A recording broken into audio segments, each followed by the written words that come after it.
Sering ku tak mengerti jalan-jalan-Mu Tuhan, bagai di belantara yang kelam. Tanpa seribu tanya, namun tetap percaya, jejak-Mu Tuhan sungguh sempurna.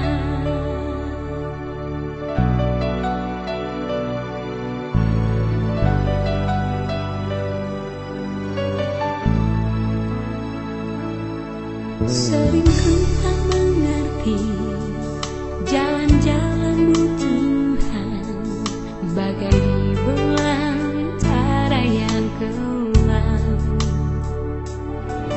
Tanpa seribu tanya, namun tetap percaya, jejak-Mu Tuhan sungguh sempurna.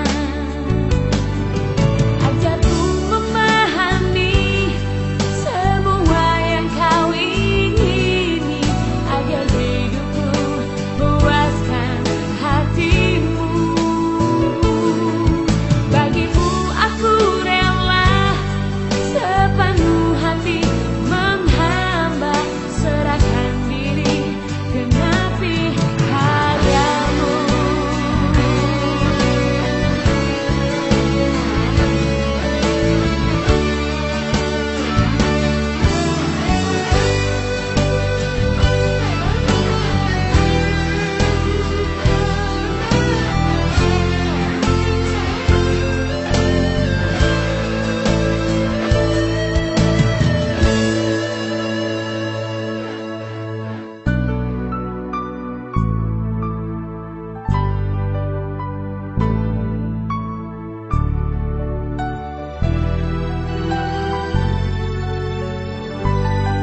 Sering ku tak mengerti jalan-jalan-Mu Tuhan, bagai di belantara yang kelam. Tanpa seribu tanya, namun tetap percaya, jejak-Mu Tuhan sungguh sempurna. Ajarku memahami semua yang Kau ingini, agar hidupku puaskan hati-Mu. Bagimu aku rela sepenuh hati menghamba, serahkan diri genapi karya-Mu. Ajarku memahami semua yang Kau ingini, agar hidupku puaskan hati-Mu. Bagimu aku rela sepenuh hati menghamba, serahkan diri genapi karya-Mu. Serahkan diri genapi karya-Mu.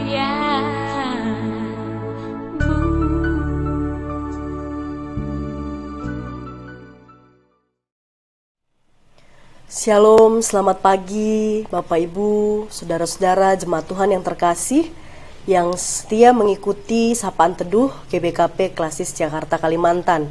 Untuk memulai Sapaan Teduh kita di pagi ini, mari kita bersatu dalam doa. Terima kasih Bapa atas perlindungan dan penyertaan-Mu bagi hidup kami, bagi istirahat kami sepanjang malam, dan kami mensyukuri anugerah Tuhan, hari baru, nafas kehidupan yang masih Engkau berikan bagi kami.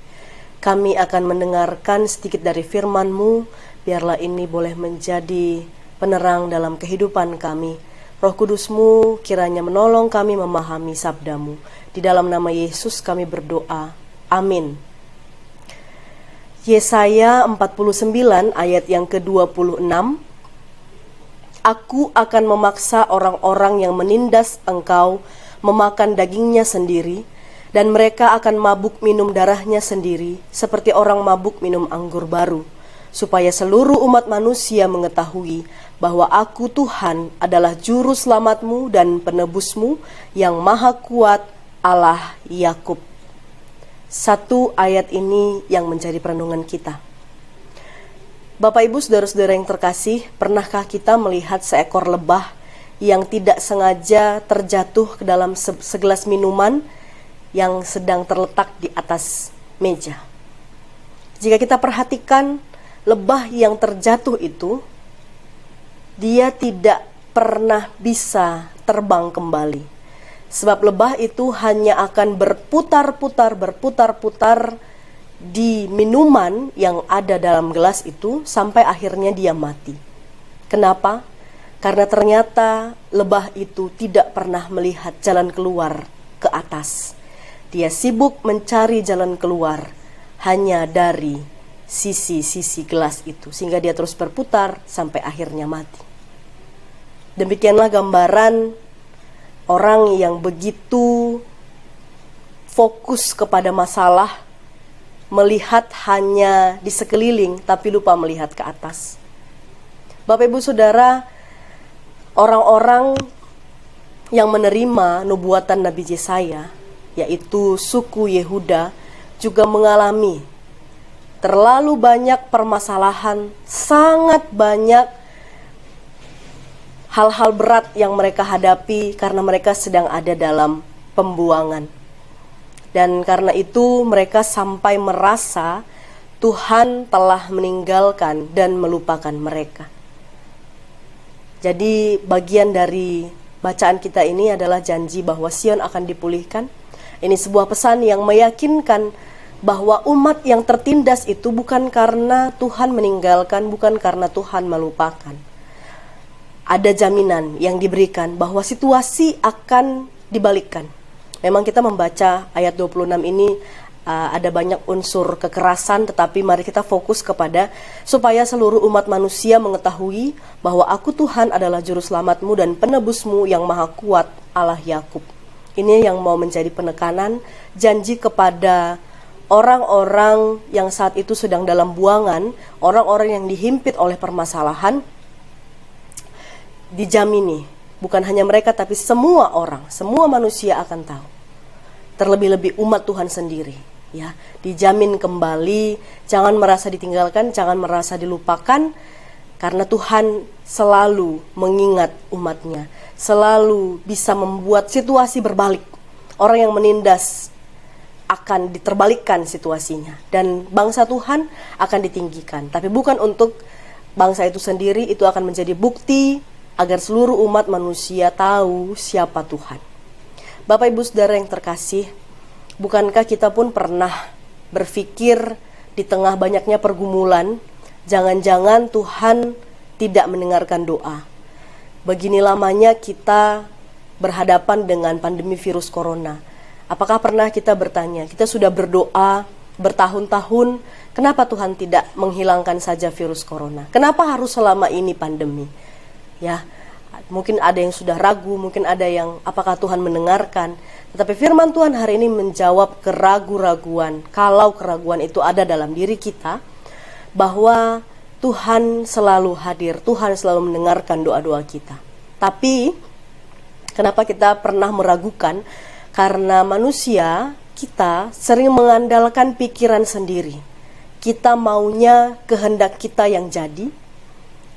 Banyak kerinduan, banyak harapan dan doa-doa kita, dan kita harapkan itu semua terjadi pada waktu yang kita inginkan. Dengan waktu tertentu, kalau bisa begitu kita doakan, kita akan dapatkan.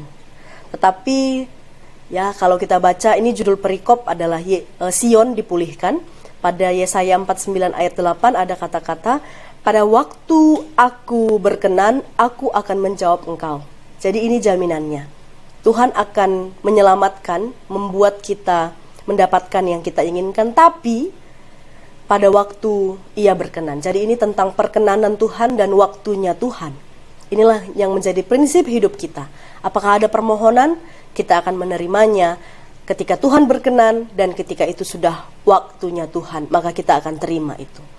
Demikian juga contohnya seperti anak-anak kami yang belum lulus PTN, Ya, itu bukan karena Tuhan tidak menolong, bukan karena Tuhan tidak sanggup membantu, tetapi Tuhan sedang mempersiapkan waktunya yang paling tepat dan waktu yang berkenan bagi Dia, sehingga kita sebagai orang tua juga mari kita ingatkan anak-anak kita untuk tetap yakin akan pertolongan Tuhan dalam segala situasi. Mereka tetap punya pengharapan, tidak menyerah dengan situasi. Melewati proses yang ada adalah waktunya Tuhan, proses yang Tuhan ingin, sehingga kita dapat tiba pada rencana Tuhan. Bapak Ibu Saudara yang terkasih, mengingat ilustrasi tentang lebah yang hanya berputar-putar itu tadi, mari kita belajar dari kesalahan lebah. Renungan hari ini mengajarkan kita agar kita melihat kuasa Tuhan, agar kita tidak mempertanyakannya. Ketika kita sedemikian rupa dikepung oleh masalah di sekeliling kita, maka yang kita lakukan adalah mata kita memandang pada Tuhan. Mata kita jangan memandang pada semua yang ada di sekeliling kita itu, tapi mari pandang kepada Tuhan. Mari arahkan mata iman, melihat Tuhan yang tidak terlihat itu, tetapi nyata kuasanya. Itu yang harus kita lakukan. Maka kita perlu berdoa agar kita mampu mengarahkan pandangan mata kita kepada Tuhan di tengah kepungan pergumulan yang kita hadapi. Tuhan memberkati. Mari kita bersatu di dalam doa. Terima kasih ya Allah Bapa yang baik untuk firman-Mu yang kami boleh dengarkan hari ini. Ajar kami untuk mengarahkan pandangan kami kepada Tuhan di tengah-tengah begitu banyak masalah yang mungkin sedang kami hadapi. Bapa, kami hari ini juga berdoa untuk Runggun Pondok Gede. Kiranya Tuhan memberkati pelayanan hamba-hamba Tuhan di Runggun Pondok Gede, pendeta kami, Peranginangin, dan juga keluarga, pertua, diaken, dan segenap pengurus Tuhan yang senantiasa memberkati pelayanan mereka, dan semua jemaat Pondok Gede. Jikalau ada yang sedang sakit, Tuhan yang sembuhkan, Tuhan yang juga tolong menghadapi setiap pergumulannya. Ajari kami Tuhan untuk senantiasa boleh saling mendoakan satu dengan yang lainnya. Tuhan, kami siap untuk memulai hari ini. Segala aktivitas kami, segala rancangan kami serahkan dalam tangan Tuhan. Kiranya Tuhan berkenan memberkati kami. Di dalam nama Yesus kami berdoa dan mengucap syukur. Amin.